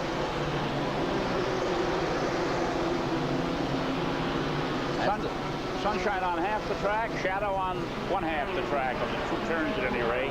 The 3rd and 4th turns are in the shadows. The track there is cool. That's where they are now. 6th spot is Dale Jarrett in the 32. Wallace right there in 7th. 2 names familiar to racing. Jarrett's dad is Ned Jarrett, and Wallace's brother is the national champion Rusty Wallace. Here comes Kyle Petty, another veteran racing name moving into the picture. Kyle Petty on the outside of the 42. They've given a wrong call on that as the Louise car. That is Kyle, and he is active for the position. Kyle Petty pulling up one. That'll put him into 7th. Drops Wallace back a spot. Kyle Petty up into 7th. Wallace dropping to 8th, and here's Kyle down to the inside. Remember, he led a lot of the first part of the race. That's right. He's pretty good. Look at him go by Jarrett there on the inside. Down he goes into the corner. And coming out, car number 42 stays in that 7th spot now. That's a good race car. Remember, that car started on the outside of the front row. Kyle Petty had a scare this morning. They rejetted the car to accommodate the cold weather that moved in overnight. They fired it up to check the jetting, and the engine made some very nasty noises. And so the crew chief on the automobile was forced to make the decision that they would change the motor just an hour before race time. The change went well. The car is strong, and I think we've not seen the last of Kyle today. I think he'll go to the front. Making his 19th Grand National appearance. Michael Waltrip stays up in front. Here he is in car 30. He'll be in traffic shortly. Earnhardt is second, and gaining on Earnhardt is Chuck Bound. And when they get into the traffic, this could change things. Michael Waltrip, is there any pressure on you to win from the pole? Amen. I had to run a qualifying race at Daytona, so I hope it wasn't because of the driver. And you know, you got to really be on the throttle and off the throttle, and really drive hard here at Richmond and these racetracks like Richmond. So you know, race drivers can make up a lot here, but you got to have to go And it's looking like a great one right now as he continues to stay out in front. But now moving down to the bottom of the racetrack and closing is Earnhardt in the 3. He's picked up about 3 car lengths on Michael Waltrip as the tires begin to equal themselves up a little. Look at Earnhardt's style. Waltrip is using the full width of the track. Earnhardt doesn't use as much of the width of the track as Waltrip does in front, but he is ticking it off. He's closing in on him now, about 10 car lengths behind. And Chuck Bound, who was making a good run on Earnhardt, has fallen a bit further back in that effort. Bound is in 3rd. The 4th place man is now 44, Labonte. And Kyle Petty in number 42 finds himself in 5th. 136 laps down of 200. There's the interval, 1st to 2nd, going to turn 3. The yellow car, Michael Waltrip in front, the black car, Earnhardt in 2nd. Pontiac in 1st, Chevrolet in 2nd spot, and number 63, Chuck Bound, maintaining 3rd. Bound still looking for his first win in Grand National racing with his Pontiac. Standings as they are now please the sponsor, Pontiac Excitement 200, and the Pontiac is leading. Number 30, Mike Waltrip. So Waltrip tries to hold on to this lead in his 3rd Grand National career victory. We'll see what happens. Splitting through traffic as he laps automobiles, trying to keep Earnhardt in the rearview mirror. Earnhardt is closed now to within 8, 9 car lengths. Back straightaway, showing 141, 200 laps complete. Chuck Bound maintains 3rd. Kyle Petty is 4th. And it is Bobby Labonte in 5th. Kyle Petty has worked his way back to the field to become a challenger another time. And Mike Waltrip has heavy traffic in front of him. He's going to have to snake his way through and hopes that Dale Earnhardt has more trouble than he does. That's a pass for 6th spot. Dale Jarrett moving into 6th. Ward Burton following the 7th there. Here's the 5 back on the outside. Ward Burton moving around the Jarrett car. 36, the Kenny Wallace machine in there as well. That is a good fight further back for 6th position. You see 32 there. Here comes the 5 on the outside. Ward Burton trying to move through. Meanwhile, up in front, trying to work his way around Randy LaJoie, not getting there. Dotter is on the inside of the 08, and the lead car, number 30, and the second place car, 3, are trying to find some running room. He went to the outside. This is a race. Working the lap cars. LaJoie in the 71 drops down low. Dotter doing the same. They're the 2 leaders, now down to a 3-car length advantage. Remember that Waltrip ran down Earnhardt and took the lead away from him. Now getting to 145 laps this time by, and here's Earnhardt coming to the outside, and this one, Chris, is a driver's race. That's right. It's on a clear track. Waltrip's car seems to have a slight advantage over that of Earnhardt. Caution is out. But in traffic, we've got a spinner up in turn 2. Number 25, Jimmy Hensley, who at the time was running well back, 21st position, loops it in turn number 2, brings out the 5th caution of the day. 55 laps remain. Kenny, those leaders on the tailgate of that lead lap will elect to come in and try some new rubber here? They all had fresh rubber just 30 laps ago, so I doubt very much if they'll be shopping for new rubber. For certain, these 2 won't. Mike Waltrip leading, Dale Earnhardt in 2nd. 147 laps have been completed of the 200 lap distance. Of the leaders, 15 cars in the lead lap. 1, Bobby Hillen, came in 4 tires and fuel to finish this race out. The remainder of the field has stayed on the track. Let's go down to Steve Burns on pit road. Bill Engel, the crew chief. Bill, Michael is really hooked up. Why is the car so good? Well, when the rain stopped the race, the car was real tight, and it got tighter during the first part of the race. Well, when we made the pit stop, we done a little adjustment on the chassis and on the tire stagger, freed the car up, and he can run just like he qualified now. Are you able to tell Michael what to do with Dale Earnhardt behind him in order to keep him behind him? He really doesn't need to know what to do. Michael is not intimidated by these drivers, including Dale Earnhardt. And Dale Earnhardt knows that, respects that. Thank you, Billy. Billy Engel, who just came on as crew chief for Michael Waltrip this year. Pace car ready to come in, and here comes the scramble as Earnhardt will try to overcome that lead that Michael Waltrip has been enjoying over the last 25 laps. Chuck Bound lying 3rd, looking for a good finish here today, and Kyle Petty back up into 4th. Labonte right behind them in 5th on the brake. As they scoot down into the corner, there is Michael Waltrip out in front. Earnhardt settles into 2nd while they try to get some heat back in these Bios Ply tires. Well, if he's got a clear track now, he can go where he wants to without fear of running into traffic. Let's see now if Earnhardt can stay with him.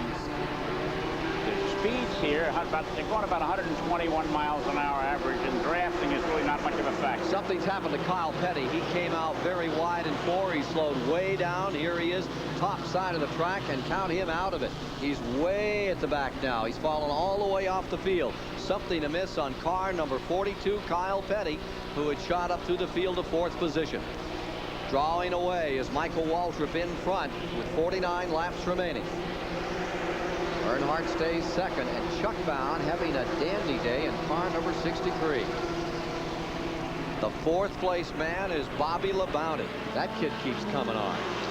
I think Earnhardt may have to reconsider about only running Winston Cup. He'll be leading with a handsome margin if he stays up here in 2nd place in the Grand National standings of NASCAR, based on the first 2 races of 1990. And the little men of the sport won't like that. This is their series, essentially, except for the bigger races when the Winston Cup drivers join in. Kyle Petty rolls back onto pit road slowly. In turn 3, the leaders. Here's Kyle in, and that car is down now 2 laps to these leaders as they wheel down the main straightaway. Michael Waltrip, who's won a bunch of pole positions in this form of racing. He had 5 pole positions last year in Grand National. He's really doing well in this series. He's won 2 races now, one at Indianapolis Raceway Park and a dramatic victory last year. He's given an interview to one of the writers here, which is really a little bit critical of his big brother, who says he doesn't get much help from Darrell Waltrip, nor encouragement. He's got to make it on his own in every respect. Here you see Dale Earnhardt in second place. Earnhardt won this Grand National Series event a week ago at Daytona. Happily pocketed money, but doesn't usually run in the Grand National Series. We asked Earnhardt about how he approaches the Grand National Series.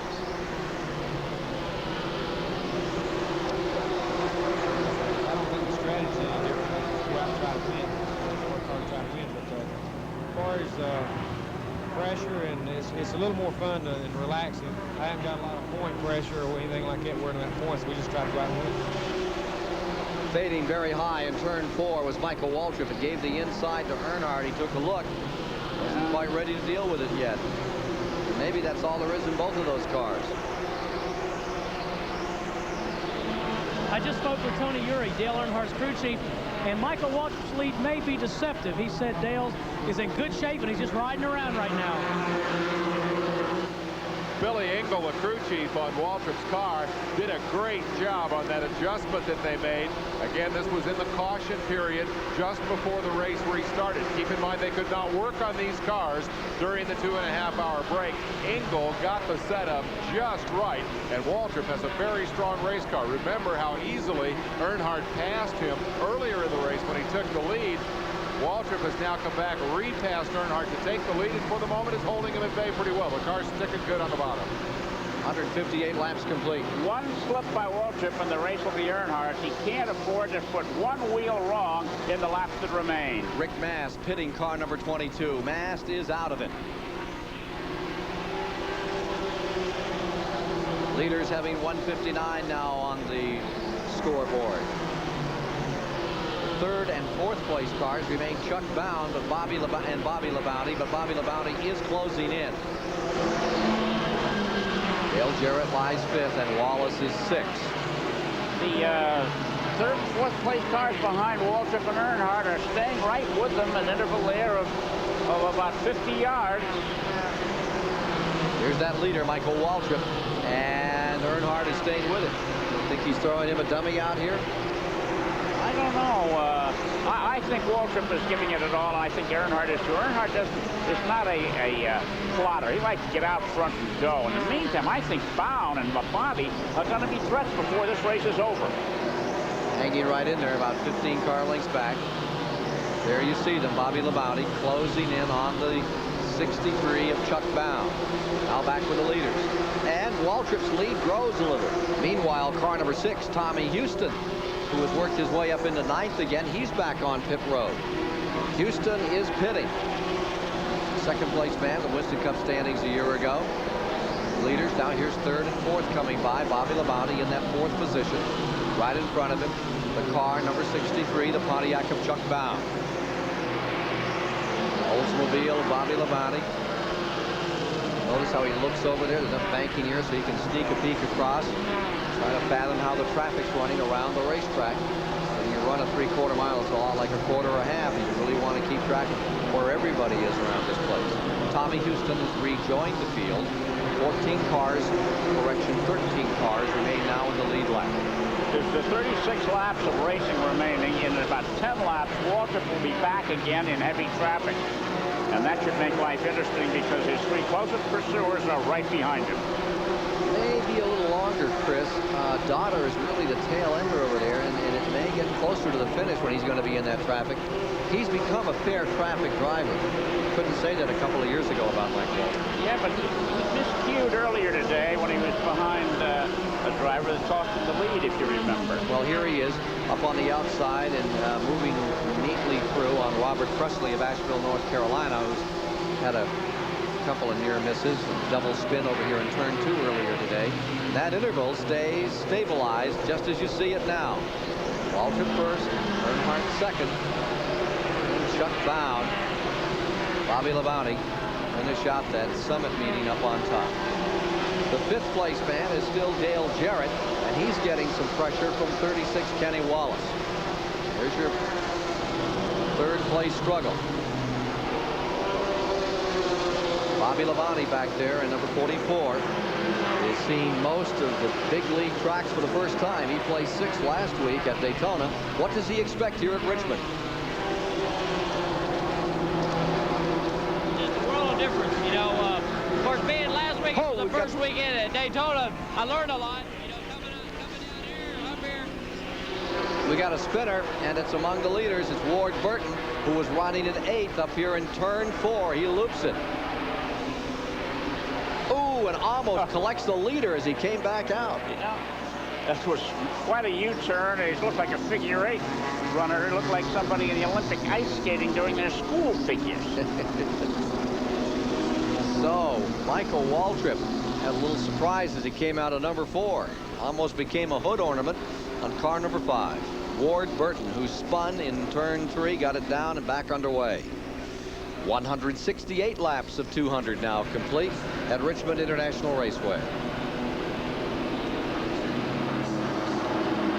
Under caution, it'll be a very short one. It'll be right back underway.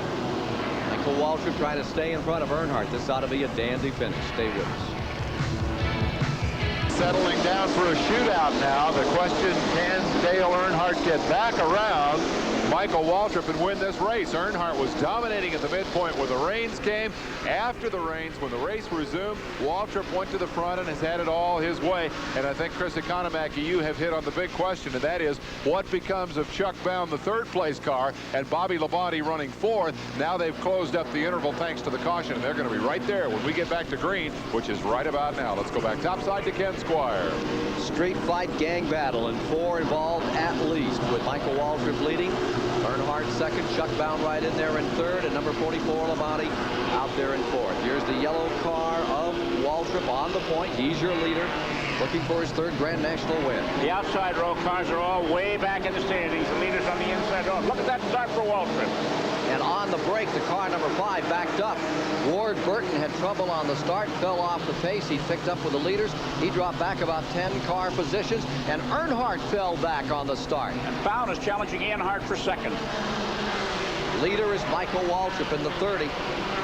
Coming around with 172 laps down, this time by 12 car. Jeff Burton is a lap down. There's 2 Burtons in the race. Number 5, Ward Burton, and Jeff Burton in the number 12, running 2nd overall in the field, but a lap down to the leaders. And now the battle is for that 2nd position. The 63 of Chuck Bound has closed in on number 3, and he's ready to give him a go. Chuck Bound having a terrific run. Here's Burton. His road is up on the high side, and here's Bound trying to get some running room there. It may be that 3 is using that outside car a little. Earnhardt willing to use him up a little if he has to.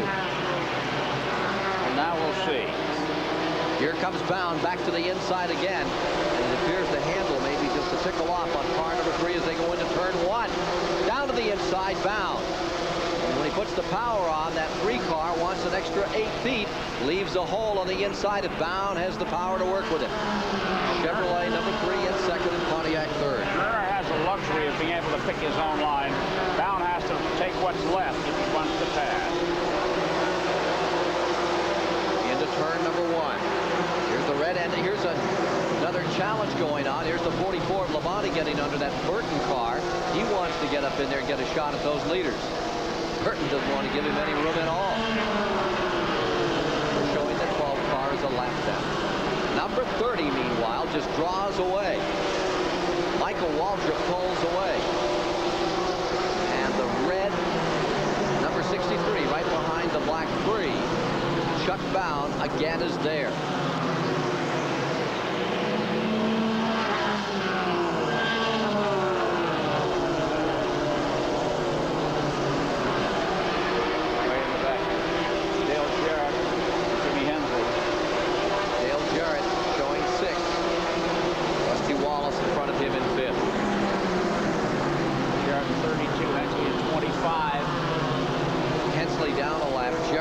Position.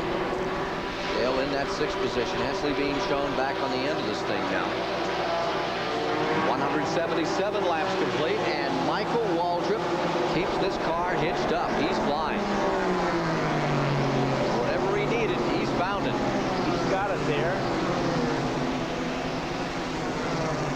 Earnhardt still holds second, but Bobby Labonte back there is telling here the reasons out. Mark Martin, the first out, he tagged the end of that wall, exiting turn 3 as you come on the pit road. Jeff Purvis lost his engine. Harry Gant, again, a rear end seal put him away. Kelly Moore from up in New England. Kyle Petty's engine's gone. And Rick Mast discovered an oil leak and pulled his car behind the wall. Number 44 up on the outside and around Chuck Bound. Bobby Labonte is rolling. How about that? Now in third place. Again, his dad is his crew chief. He's got a very anxious brother looking on. Bobby Labonte is really pleased with the way that race car is handling. You heard him say earlier that they'd had terrible handling problems with the car. If you're going to get it right 25 laps of the race, and he has certainly done that. He put Bound away with comparative ease, and Bound, remember, had a car that was up there challenging Earnhardt. Labonte's got a good run to the finish going here. Down to the last 19 laps, David. Chuck Bound just went away. He backed up, went to 4th spot. There's your leader, Michael Waltrip, continuing to command and now lead by almost three-quarters of a second.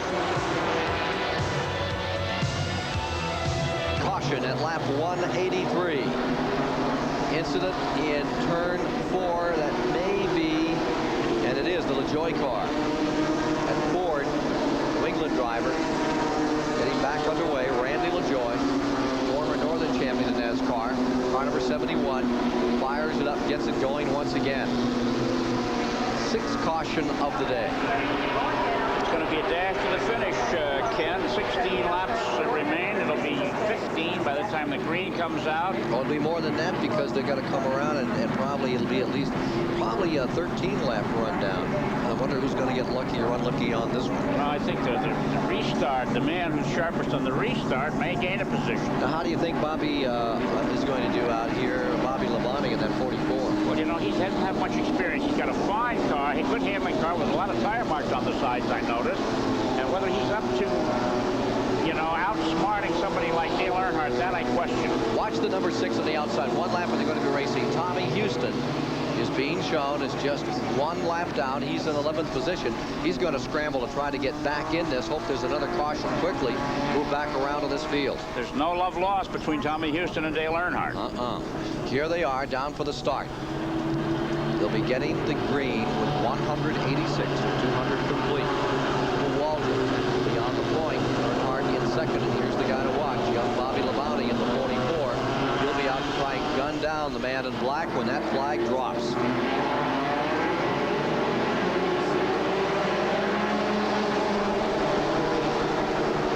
On the brake. Earnhardt stays steady. Here is Houston, that lap down. Car number 6. Shown 11th overall. 10 cars the lead lap with Bobby Hamilton on the tail end of that lead lap at 10th. They get sorted out. Waltrip immediately jumps right out. Takes a very authoritative lead. Hart maintaining second. Bobby Labonte there and ready to challenge. Here's Labonte in the 44 to the bottom of the track. Earnhardt at number 3 with a higher line in turns 1 and 2. Let's see what happens in turns 3 and 4. Going down the back straightaway, the sun is now directly in the driver's eyes, entering turn 3. Not the best of conditions. Earnhardt has Labonte covered nicely in turns 3 and 4, but let's watch 1 and 2 now. They're different. Here's Labonte closing in, getting a steady grip. Coming out of turn 2, Labonte closes right back up to within a car and a half length. Houston in the 6 shoots the gap on the inside, will not get his lap back. Will stay outside the top 10. 189 laps are complete. Labonte makes the move on Earnhardt. Down the inside. Here's Bobby Labonte in the red and white number 44. But Earnhardt fends him off another time. For turn 3, Labonte is down there. This seems to be where that 3 car is tracked better in the last several laps. But 1 and 2 don't work as well for car number 3 and Earnhardt. That's right. Labonte gets his advantages in exiting turn 1 and going through turn 2. That number 44 really has got that track figured out. It's on rails down there where it is now. gets a good line this time through the first and second turn and maintains the position. Tommy Houston in the 6th is your 11th place car, 1 lap down. Let's see if Labonte can change his style. Car 44 there, the red one. Remember that Michael Waltrip is your leader. He stays out in front. Here comes number 44 to the inside again. That Oldswell stretches it out. There's your leader, the Pontiac, but Michael Waltrip staying first. Again, Bobby Labonte closes up on Earnhardt for second place. 8 laps remaining. 8 to go.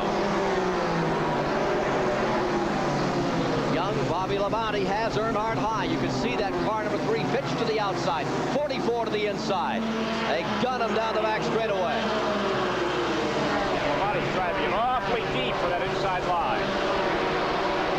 Earnhardt's race car is simply not sticking to the bottom, and Bobby Labonte's got to avoid getting over-eager. I think if he can keep that pressure on and keep working the bottom of the racetrack, he can eventually get under Earnhardt because Earnhardt's car won't stick on the bottom. Earnhardt will just keep pushing it in deeper and deeper and deeper and try to force Labonte into a mistake. Car 44, you can see a little wibble wobble there as he got off that corner. Closes it down. Now there are 6 laps remaining. Remember, Bobby Labonte had a great finish at Daytona in the first Grand National race of the year, which Earnhardt won. That's right where he had trouble before, and again you see him have to collect it, pick it up. Off the corner, number 44, Labonte giving it his everything as he tries to move on Earnhardt. Number 12, Jeff Burton, is really, doesn't belong there. He's a lap down. He's not in the play for the money. Tommy Houston is car 6.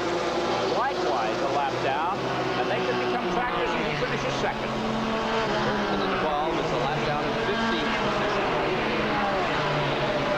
Houston a lap down in 11th. Tail end, front into that line. Oh, here's your move. Down to the inside. The 44 is there. Well, he can be able to hold on to it. He's got it for the moment. Only a moment. Earnhardt comes right back on the outside. Is he ever a competitor? No. Earnhardt and Labonte. Only this is the youngster. Here he is once again. Bobby Labonte to the inside. Earnhardt on the outside. Laps running now. 3 to go. Here's Earnhardt back up on the high side. Bobby Labonte back to the inside. And Burton, just like you said, Chris, he could be a factor here. Remember, he's running a lap down. He gets right in the middle of all of this. Now it's tough on Labonte. See, he got 2 cars to finish second.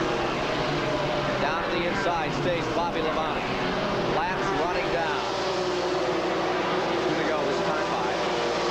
And the leader is already clean and away as Michael Waltrip is driving away from them here. Bobby Labonte fighting with everything he's got, and the 12 car stays right in there. Jeff Burton, 15. The 12 car just took the move over flag, but not paying much attention to it. Here's the white flag, 1 lap to go, coming out now. Michael Waltrip, there's the interval, back to second place. Here comes the scramble. Earnhardt has it. Bobby Labonte down low, almost pinching that car as he runs the bottom of the racetrack. Seems to be working there. Last lap is underway, and the 3rd Grand National win of his career is now in Michael Waltrip's hands. Checkers are out. Michael Waltrip wins it, and Earnhardt comes home second. Bobby Labonte will finish in 3rd. Dale Jarrett is 4th. Kenny Wallace, Chuck Bound 6th. Great finish, and Billy Eagle Company for the Bahari Racing Team pull it off. Michael Waltrip victorious. Great finish for Michael Waltrip. You know what's great about that, Ken, is the fact that these guys out there racing for all they're worth, and nobody touched anybody. Professionals at their very best. Weren't you impressed by this Bobby Labonte? What a nice run. Superb drive, really, in every respect. We'll take a break and be back to meet the winner of the Pontiac Excitement 200. Driving a Pontiac, Michael Waltrip, in a moment.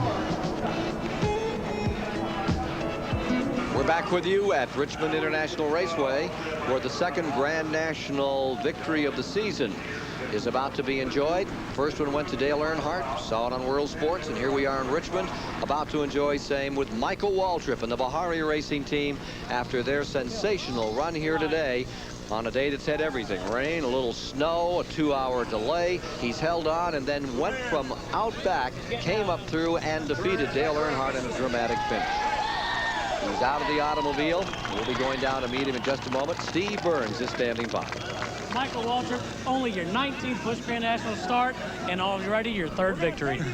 Well, I tell you what, this is a tremendous amount of fun.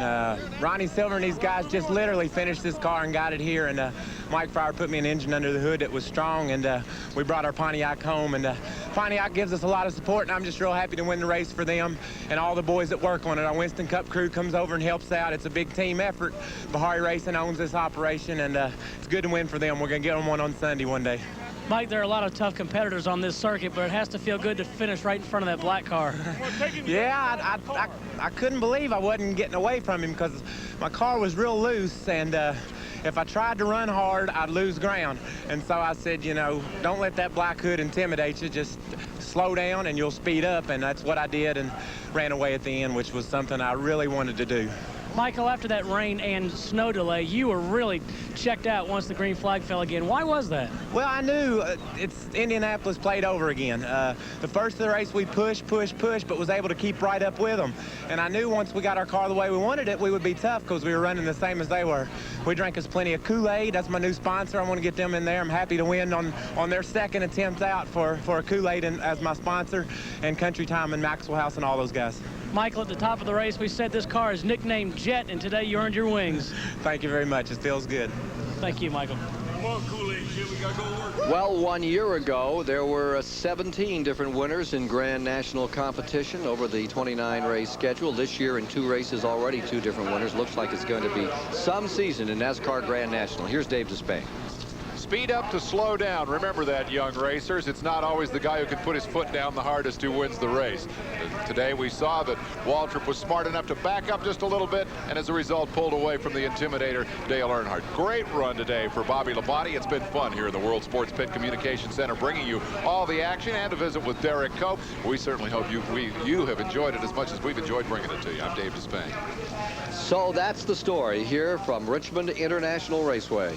On behalf of Ken Schrader and Chris Economaki topside today, down along pit road, our coverage with Neil Bonnet and Steve Burns, Dave Despain at the pit center, and Derek Cope. This is Ken Squire saying thank you for being with us, and we'll see you soon again. Thanks to Chris Economaki alongside in the booth as usual.